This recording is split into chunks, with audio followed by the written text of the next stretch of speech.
नमस्कार प्यारे साथी, कैसे हो आप सब। आशा उम्मीद करते हैं कि आप सब बहुत अच्छे होंगे। प्यारे साथी, यूपी होमगार्ड में कौन से शिफ्ट साथी आपके सबसे हार्ड रहे हैं, कौन से शिफ्ट आपके सबसे इजी रहे साथी, आपके शिफ्ट वाइज स्कोर क्या रहा है और साथी आपके जिले वाइज स्कोर आपके कैटेगरी के हिसाब से क्या रहा है साथी, पूरा डेटा आज इस वीडियो में आपको मिलेगा।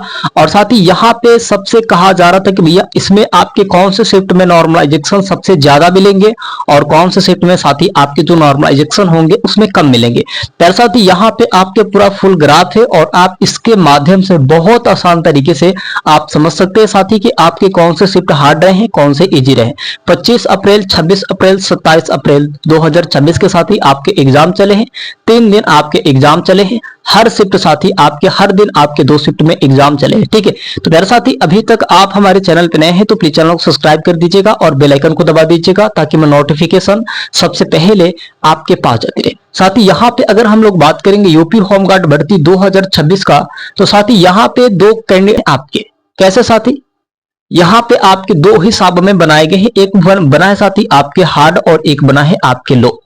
अब देखिए साथी, इसमें कहा जा रहा था कि आपके यूपी होमगार्ड में कोई ऐसा जो एग्जाम है साथी जो हार्ड ना आया हो, यानी कि आपके 25 अप्रैल 2026 के, 27 के और साथी यहाँ पे 25, 26 और 27 के साथी यहाँ पे लगातार तीनों जो एग्जाम हुआ है सब हार्ड ही रहे। लेकिन साथी इनमें से भी अगर देखा जाए तो नॉर्मलाइजेशन किसका सबसे ज्यादा मिलेगा, ये पूरा डेटा आप इस वीडियो में देख सकते हैं। ठीक है, तो साथी यहाँ पे पहले अगर हम लोग बात करेंगे, यहाँ पे जो एम दिख रहा है साथी ये आपके मेल के हैं और एफ दिख रहा है साथी ये जो आपके फीमेल के हैं। तो साथी आपके शिफ्ट वाइज क्या एवरेज स्कोर रहा है ये भी हम लोग देख लेंगे और आपके कैटेगरी वाइज क्या स्कोर रहा है साथी ये भी देख लेंगे और नॉर्मलाइजेशन में कितने मार्क्स मिलेंगे, कौन से शिफ्ट में सबसे ज्यादा मिलेगा और कौन किसमें सबसे कम मिलेगा। ठीक है, तो अगर हम लोग बात करेंगे साथी यहाँ पे 25 अप्रैल का पहला शिफ्ट, अगर हम लोग यहाँ पे डेटा में देखें तो 25 अप्रैल का पहला शिफ्ट में साथी मेल का जो स्कोर रहा है आपके 52 स्कोर रहे।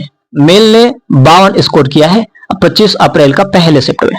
और साथी यहाँ पे 25 अप्रैल के पहले शिफ्ट में जो फीमेल है, जो बहनें हैं, यहाँ पे 48 स्कोर की है। ठीक है, अब साथी यहाँ पे हम लोग देखेंगे 25 अप्रैल का दूसरा शिफ्ट, उसी दिन का दूसरा शिफ्ट साथी आपके सुबह में और शाम को दो शिफ्टों में आपके जो एग्जाम चलते थे। ठीक है, तो यहाँ पे अगर हम लोग बात करेंगे मेल का, साथी 25 अप्रैल 2026 के दूसरा शिफ्ट की अगर हम लोग बात करें मेल का, तो साथी मेल में आपके 55 स्कोर गए हैं, फीमेल में आपके 50 स्कोर गए। ठीक है, उसके बाद साथी यहाँ पे अगर हम लोग देखें 26 अप्रैल का पहला शिफ्ट, 25, 26 और 27 3 दिन तक आपके एग्जाम चले हैं साथी। तो यहाँ पे 26 अप्रैल का पहला शिफ्ट का अगर हम लोग डेटा देखें तो यहाँ पे साथी मेल में आपके 53 गए हैं, फीमेल में आपके 46 गया है। ठीक है, 26 अप्रैल 2026 के। और साथी यहाँ पे वही डेटा अगर हम लोग देखें तो 26 अप्रैल का दूसरा शिफ्ट में साथी यहाँ पे मेल में आपके 51 गए हैं और फीमेल में आपके 47 गए, फीमेल में आपके 47 गए। उसके बाद साथी यहाँ पे अगर हम लोग बात करें 27 अप्रैल का पहला शिफ्ट, जो साथी यहाँ पे आपको दिख रहा होगा 27 अप्रैल का पहला शिफ्ट, इसमें साथी आपके मेल में 55 स्कोर गए हैं और फीमेल में आपके 50 स्कोर गए हैं। और ये सबका बताया जा रहा है, सभी जिले का बताया जा रहा है। ठीक है, स्कोर बताया जा रहा है। और साथी यहाँ पे अगर हम लोग बात करेंगे 27 अप्रैल का दूसरा शिफ्ट में आपके साथी यहाँ पे मेल में आपके 52 गए हैं और फीमेल में आपके 49 गए। अब ये नहीं साथी कि आपके बस बलिया का, बरेली का, रायबरेली का, साथी यहाँ पे आगरा का, प्रयागराज का, ऐसा नहीं साथी, ये सभी जिले का है। ये सभी जिले का जितने भी एग्जाम 25, 26 और 27 अप्रैल 2026 को हुए साथी उसका ये डेटा है। अब देखेंगे साथी इनमें सबसे ज्यादा कौन सा जो एग्जाम रहा साथी सबसे हार्ड है, कौन इजी रहा है। ठीक है, और किसमें सबसे ज्यादा नॉर्मलाइजेशन में मिलेंगे। तो अब देखिए भैया यहाँ पे अगर हम लोग बात करेंगे तो साथी ये जो आपके 25 अप्रैल 2026 का दूसरा शिफ्ट है साथी, और यहाँ पे आपके सामने कितना साथी 55 स्कोर गए हैं इसके, और इसके भी 55 स्कोर गए हैं। और साथी यहाँ पे अगर हम लोग बात करेंगे 25 अप्रैल 2026 के साथी यहाँ पे आपके दूसरा शिफ्ट और यहाँ पे 26 अप्रैल 2026 के पहला शिफ्ट। ठीक है, और यहाँ पे 27 अप्रैल 2026 के पहला शिफ्ट, यानी कि साथी ये जो शिफ्ट है ना, ये तीनों मिलकर साथी आपके क्या हुए थे, यानी कि साथी ये इजी आए थे।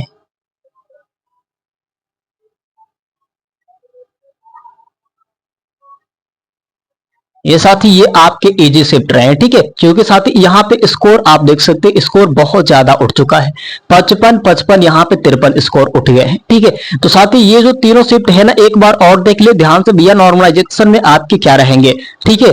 तो उसके लिए ही बताया जा रहा है कि भैया आप अपने शिफ्ट को देख लेना। 25 अप्रैल का साथी यहाँ पे दूसरा शिफ्ट रहा है, और साथ ही यहाँ पे 26 अप्रैल का पहला शिफ्ट, और यहाँ पे 27 अप्रैल का पहला शिफ्ट, ये तीनों शिफ्ट साथी आपके इजी रहे हैं। अब साथी रहा है यहाँ पे मॉडरेट की, अगर हम लोग बात कर ले, चलो भाई हमने मॉडरेट भी मान लिया, तो साथी यहाँ पे अगर हम लोग मॉडरेट मान लिए, ये साथी आपके मॉडरेट मान लिए, तो यहाँ पे आपके 25 अप्रैल का पहला शिफ्ट रहा है साथी, 25 अप्रैल का पहला शिफ्ट यहाँ पे मॉडरेट रहा है, यानी कि कठिन भी था भैया और इजी भी था, कठिन भी था और इजी भी था, इसमें ये बताया जा रहे हैं। डेटा आप 52 देख सकते हैं साथी, यहाँ पे 53 है, अब 53 है, 55 है, और उसके बाद साथी यहाँ पे अगर हम लोग देखें तो इसका भी 52 है, तो साथी इसे भी हम लोग मॉडरेट कह लेंगे, इसे भी हम लोग मॉडरेट कह लेंगे। अब ये बताना आसान होता है, क्योंकि साथी ये एकदम देखने के बाद ये पेपर जब शिफ्ट हो जाते हैं साथी, उसके बाद से डेटा निकल जाता है और ये कंफर्म होता है कि ये एग्जैक्ट होता है, और ये एकदम फिक्स होता है 100%, इसकी कोई मतलब ये नहीं है भाई, 100% ये गारंटी पे चलता है कि एग्जाम खत्म हुए इसका डेटा आपको मिल गया, फिक्सेड होता है, अब इसमें कोई झिझक नहीं होता है, ठीक है। अब साथी सबसे अगर हम लोग हार्ड की बात करें, सबसे हार्ड शिफ्ट कौन रही है, तो साथी ये रहा है आपके, ये रहा है आपके 26 अप्रैल का दूसरा शिफ्ट, 26 अप्रैल का साथी यहाँ पे दूसरा शिफ्ट, और साथी इसे हार्ड भी कह सकते हैं और मॉडरेट भी कह सकते हैं, ठीक है। और साथ ही इसे हार्ड भी कह सकते हैं और मॉडरेट भी कह सकते हैं, इसमें दोनों तरीके का खेल है। तो साथ ही कहीं ना कहीं आपके सबसे ज्यादा जो नॉर्मलाइजेशन होंगे साथ ही यहाँ पे आपके यहाँ पे होंगे, ठीक है। 26 अप्रैल दूसरा शिफ्ट में, 26 अप्रैल दूसरा शिफ्ट में नॉर्मलाइजेशन होंगे, पर साथ ही यहाँ पे एसआई में कम से कम 20-20 नंबर का नॉर्मलाइजेशन बढ़ा है। अब शायद आपके इसमें साथ ही आपके यूपीपी आरपीबी ने ही इसका भी एग्जाम कराता है, और देखिए इसमें कितने मार्क्स को बढ़ाए जा रहे हैं, और एग्जैक्ट मैंने कल बताया था तो आपको भरोसा ही नहीं हो रहा था और विश्वास ही नहीं हो रहा था, तो भाई अब उसकी बातें हटा दे हम लोग, ठीक है। ये एग्जैक्ट डेटा है, आप समझ लेना। तो साथ ही कहीं ना कहीं आपके जो शिफ्ट है सबसे हार्ड रहे, हार्ड जो रहे भैया आपके 26 अप्रैल का दूसरा शिफ्ट रहा है, और साथ ही हार्ड और मॉडरेट की बात करें 27 अप्रैल का दूसरा शिफ्ट और 25 अप्रैल का पहला शिफ्ट, ठीक है। सबसे इजी साथी आपके शिफ्ट रहे 25 अप्रैल का दूसरा शिफ्ट, और साथ ही यहाँ पे अगर हम लोग बात करें तो 26 अप्रैल का पहला शिफ्ट, और यहाँ पे 27 अप्रैल का पहला शिफ्ट, ये सबसे इजी रहे 3 शिफ्ट, ठीक है। अब साथी यहाँ पे अगर हम लोग बात करेंगे, यहाँ पे अगर हम लोग बात करेंगे, अब ये जो डेटा है ना सभी जिले का एवरेज स्कोर है, सभी जिले का एवरेज स्कोर और category wise average score, male और फीमेल दोनों का डेटा आपको सामने यहाँ पे देखने को मिल जाएगा, ठीक है। तो सभी साथी आप पहले चैनल को सब्सक्राइब करके उसको बेल आइकन को दबा दीजिएगा सभी साथी, और प्यारा सा एक लाइक तो जरूर करना, कमेंट भी करना, अपने डेटा सब कुछ बताना, ठीक है। अपना डेटा सब कुछ बताना भाई, एक प्यारा सा कमेंट करना। हाँ चलिए, साथ ही यहाँ पे अगर हम लोग बात करेंगे सभी जिले का एवरेज स्कोर कैटेगरी वाइज की बात करेंगे, इसमें कैटेगरी वाइज की अगर हम लोग बात करेंगे तो साथ ही अब देखिए यहाँ पे यूआर, ईडब्ल्यूएस, ओबीसी, एससी और एसटी, ईएसएम की बात हटा दे भाई, इसमें कोई एग्जैक्ट डेटा नहीं बताया गया, ठीक है। तो इसके एवरेज स्कोर की बात करेंगे साथ ही कैटेगरी वाइज एवरेज स्कोर, ये सभी जिले का है, एक जिले का नहीं, ये सभी जिले का है। तो ध्यान में रखना कि भाई ये बस आपके लिए नहीं है, बस आपके जिले के लिए नहीं है, सभी जिले, लेकिन 75 जो जिले हैं साथी उनमें से सभी जिलों के लिए बताए जा रहे हैं डेटा, ठीक है।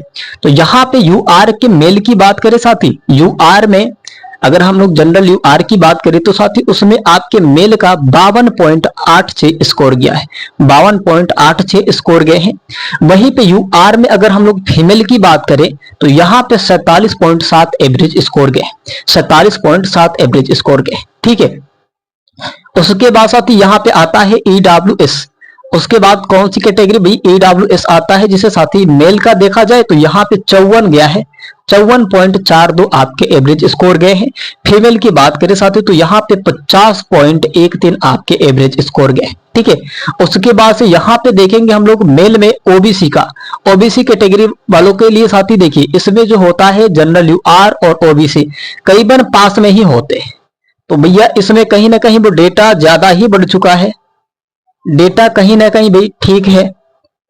चलो यहां पे अगर हम लोग मेल की बात करें साथियों तो यहाँ पे एग्जैक्ट डेटा में बता रहा हूं, चाहे अब कहेंगे आपकी यूआर का सबसे ज्यादा जाना चाहिए था, क्यों आपने ईडब्ल्यूएस ओबीसी के कर दिया। तो भाई जैसा डेटा आया है, जैसे अभ्यर्थियों का मतलब रहा है पूरा इंफॉर्मेशन और डेटा, भाई उसके हिसाब से ही बनेगा।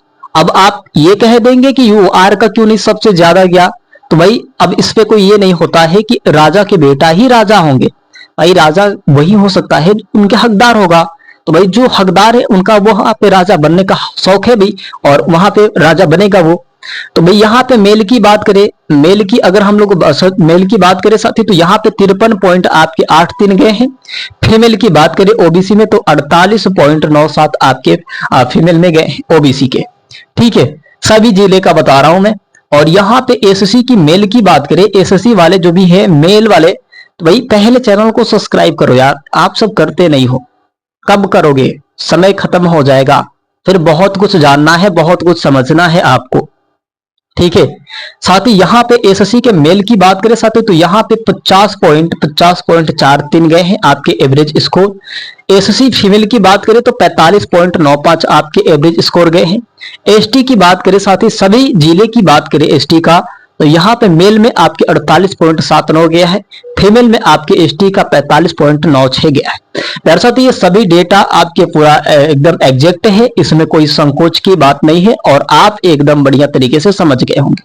अगर आपको अभी भी समझ में नहीं आ रहा है कि हम कितने मार्क्स पे फिजिकल की तैयारी करें और हम इस जिले से हैं साथ ही हम क्या करें, तो आप हमें कमेंट में जरूर बताना। और कमेंट जब करना ना तो पूरा भर भर के कमेंट करना है ना, और हर जगह इस वीडियो को शेयर करना ताकि सबको पता चल जाए कि एवरेज स्कोर क्या है और कैसे साथी कौन से शिफ्ट सबसे हार्ड रहे, कौन से इजी रहे। लेकिन साथी इससे पहले मैं एक बात बता दूं आपको कि देखिए भाई, अगर आप चाहते हैं कि मेरा सिलेक्शन ना हो, आप चाहते हैं कि मेरा सिलेक्शन इसमें भले ही रिजल्ट आ जाए लेकिन मैं ज्वाइनिंग नहीं करूंगा, फिजिकल की तैयारी करूंगा, भले ही पास करूंगा फिजिकल, लेकिन जो नौकरी है नौकरी नहीं करनी है हमें तो साथी हमें तो कांस्टेबल की नौकरी करनी है। ठीक है, हमें तो कांस्टेबल की नौकरी करनी है। यहाँ पे अगर आपके मन में वो डाउट चल रहे होंगे तो भैया मैं पहले से बता रहा हूं कि आप फिजिकल के लिए मत जाइएगा।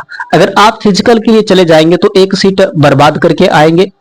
वहां पे बहुत सारे जो मतलब थोड़ा गरीब परिवार से अभ्यर्थी है वो आस लगा के रखा है कि मेरा यूपी होमगार्ड में भी सिलेक्शन हो जाए ना तो भगवान जी आपके दर्शन हो जाएंगे। और आप भैया चाह रहे हो कि भले मुझे ज्वाइनिंग मिल जाए लेकिन नौकरी नहीं करनी है, मेरे साथ ही आप पहले से ही मत जाना। अगर आप नहीं जाओगे तो आपकी जगह पे कोई समृद्ध परिवार के अभ्यर्थी का सिलेक्शन होगा ना तो आपके लिए बेहतर होगा। तो भैया आप सब जितने भी यूपी होमगार्ड वाले हो, अगर आप चाहते हो कि हमारा यूपी पुलिस कांस्टेबल में हो तो भैया आप अपने यूपी पुलिस कांस्टेबल का ही तैयारी करना। क्या अब यूपी होमगार्ड के लिए भाई किसी और की सीट को भी खराब कर दोगे? भाई ऐसा मत करना, चाहे मेल हो चाहे फीमेल हो। अगर आपको नौकरी करनी है तो भैया आप जोश और जुनून के साथ इसमें रहिएगा, अगर नहीं करना है तो भैया इसके बाद पे हटा दीजिएगा। लेकिन बहुत सारे अभ्यर्थी ऐसे हैं जो इसमें सिलेक्शन लेना चाहते हैं, तो साथ ही आपका सिलेक्शन होगा, लेकिन भाई ऐसी गलती मत करना कि जाके वहां पे फिजिकल के लिए भीड़ लगा देना। ठीक है, अब ये मत कहना कि जाके हमने देखा बस, भाई आप जाना ही मत अगर आपको नौकरी नहीं करना होगा तो। नहीं तो भैया आपको ट्रेनिंग पे, अगर आप इसके बीच में, अगर आपकी दिल्ली आपकी यूपी पुलिस कांस्टेबल की जब ट्रेनिंग स्टार्ट होगा उसके बीच में ही साथी आप जब आपके फिजिकल होंगे साथी उसके बीच में ही आप ट्रेनिंग पे रहेंगे। अगर यूपी होमगार्ड के करीबन 2 महीने तक ट्रेनिंग चलता है यूपी होमगार्ड के, तो आपको रिजाइन अगर ट्रेनिंग पे छोड़ना होगा तो आपके वेतन यानी कि आपके भीमते भी देना पड़ेगा, अपने खुद की तरफ से पैसे भी भरना पड़ते हैं अगर आप ट्रेनिंग से जाते हो तो ये सब कुछ समझ लेना, उसके बाद ही अपना जो है ना अपने कदम को उठाना, नहीं तो भी आप मत ही जाना। सिलेक्शन आपकी जगह पे किसी और का हो जाएगा तो इससे सौभाग्य की बात क्या होगी। भाई जो चाहता है कि मेरा सिलेक्शन ना हो, भले ही इसमें हम पास कर गए लेकिन हमें किसी और नौकरी की तलाश है, तो भाई वो सब देख लेना, ठीक है। प्यारे साथी, आशा उम्मीद करते हैं कि आप सब बहुत अच्छे होंगे। आप सब अपना बहुत सारा ख्याल रखिएगा और अपने सेहत का भी ख्याल रखिएगा। अगर आपको समझ में नहीं आ रहा होगा कि मैं फिजिकल की तैयारी करूं या फिर ना करूं, तो प्यारे साथी हम पे कमेंट करना, चाहे किसी भी जिले से हो, और चैनल को सब्सक्राइब करना और वीडियो को हर जगह शेयर कर देना। आपको हर इंफॉर्मेशन और बहुत सटीक तरीके से आपको जानकारी दी जाएगी, ताकि साथी आप अगली भी वैकेंसी की तैयारी कर सके अगर इसमें ना हो तो, ठीक है। लेकिन बाय द वे भगवान करे कि आपके इसी वैकेंसी में ही आपके सिलेक्शन हो जाए, ठीक है। यार साथी अपना बहुत सारा ख्याल रखिएगा। जय हिंद, जय भारत।